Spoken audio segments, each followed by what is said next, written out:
देवनगरी के देव दर्शन आज अलवर जिले के प्रमुख तीर्थ भर्तृहरि धाम पहुंचा है। बाबा भर्तृहरि कभी उज्जैन के राजा थे,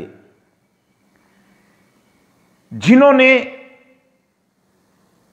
राजपाट छोड़कर वैराग्य धारण करके योग धारण किया और संपूर्ण भारतवर्ष में अपने भांजे गोपीचंद के साथ भ्रमण करने लगे।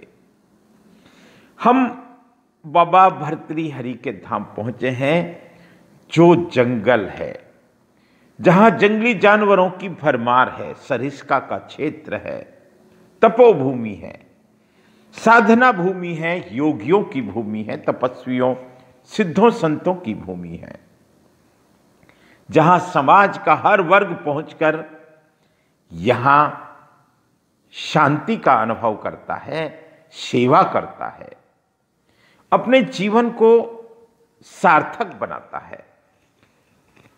देवनगरी के देव दर्शन सिरोही टेम्पल्स जब इस मंदिर में पहुंचा, इसके लिए हमको अलवर जाना होता है। अलवर से भर्तृतिराया होते हुए जब इस धाम में पहुंचते हैं तो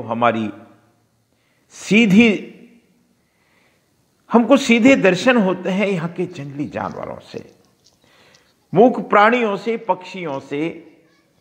यहाँ घना जंगल है और लोगों की आस्था का ये केंद्र है।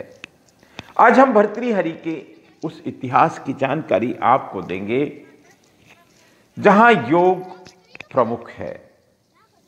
महाराजा भर्तृहरि उज्जैन के राजा थे, इतिहास साक्षी है।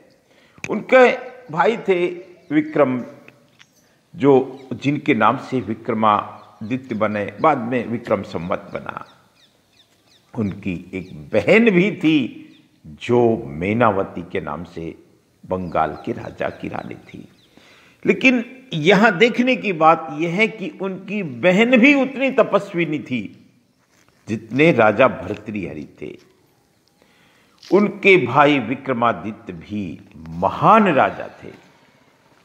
मेनावती के बारे में कहते हैं कि उन्होंने अपने बेटे गोपीचंद को योग का संदेश दिया, योग का पाठ पढ़ाया और कहा कि ये संसार असार है, तू योगी बन।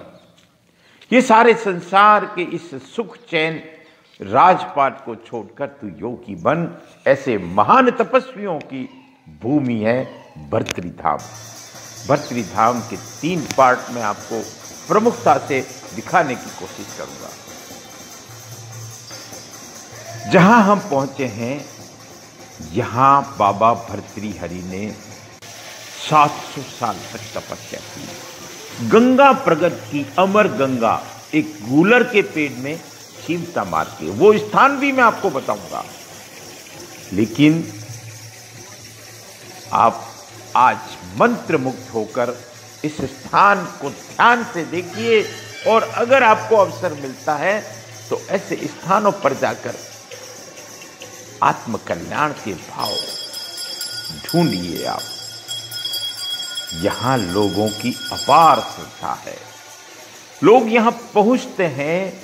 यहां भादवा में मेला लगता है। मैं अगर इतिहास की बात करूं, बाबा भर्तृहरि और गोपीचंद जो एक महान योगी थे, कहते हैं वो घूमते घूमते हरिद्वार और पूरे भारतवर्ष का भ्रमण करते हुए एक बार तिजारा नगरी पहुंचे, अलवर जिले की। वहां उनको 10 दिन तक किसी ने भिक्षा नहीं दी। गोपीचंद ने कहा कि मैं इस नगरी को श्राप देता हूं। भर्तृहरि ने कहा कि जो दे उसका भला, जो ना दे इसका भला।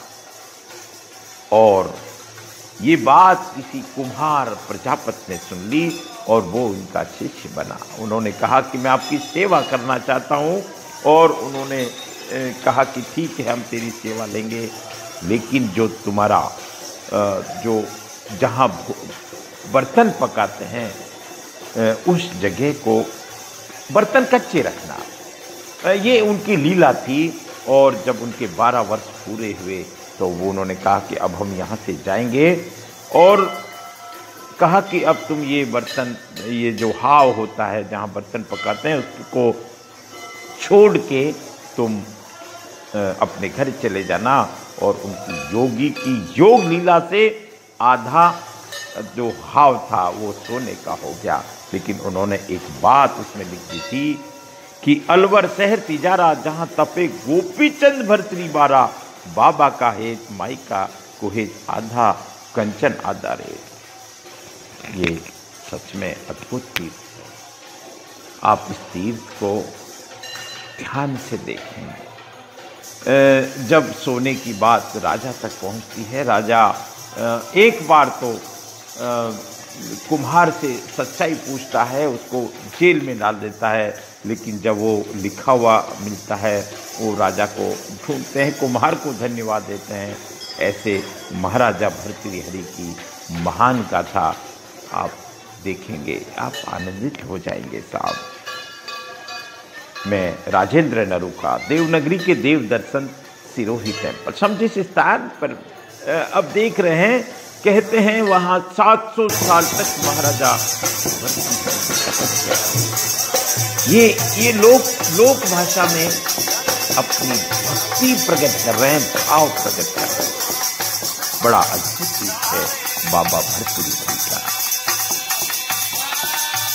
आप देख सकते हैं इनके कितने मस्त होकर बाबा के गुणगान कर रहे हैं, अपनी भाषा में बाबा के गुणगान कर रहे हैं।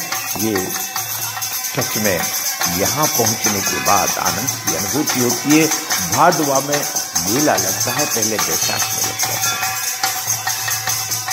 इसके कई पार्ट में आपको बताऊंगा, लेकिन खास बात यह है कि यहाँ 700 साल तक बाबा भर्तृहरि ने तपस्या की। खास बात यह है कि यहाँ एक मैया रहती थी, देवी रहती थी। बाबा यहाँ पहुँचते हैं। देवी का एक ऐसा कहते हैं कि जो भी देवी के वहाँ जाता था वो पानी लेकर जाता था। बाबा भर्तृहरि गोपीचंद वहाँ पहुँचे, उन्होंने देवी से पानी मांगा तो देवी ने कहा कि यहाँ पानी नहीं है, अगर ऐसा सिद्ध योगी है तो यहाँ पानी प्रकट कर। और बाबा तो सिद्ध योगी थे, योगी राज थे। उन्होंने गूलर के पेड़ में, आपको अमर गंगा नाम का वो स्थान भी बताऊंगा अगले पार्ट में, एक चिमटा मारते हैं, वहाँ से गंगा प्रकट हो जाती है। आप देखें, लोगों के भाव देखें और आप देखते रहें। मैं सच कह रहा हूँ, जीवन का सार यही है कि बड़े भाग मानुष तन पावा, सुर दुर्लभ सदग्रंथ ही गावा। हम योग की शरण में जाएं, जैसे मैनावती जी ने कहा अपने बेटे गोपीचंद, राजा गोपीचंद को कि तू योगी बन, तू अजर अमर हो जा। गोपीचंद भर्तृ बाबा की जय। देखिए अगले अंक में।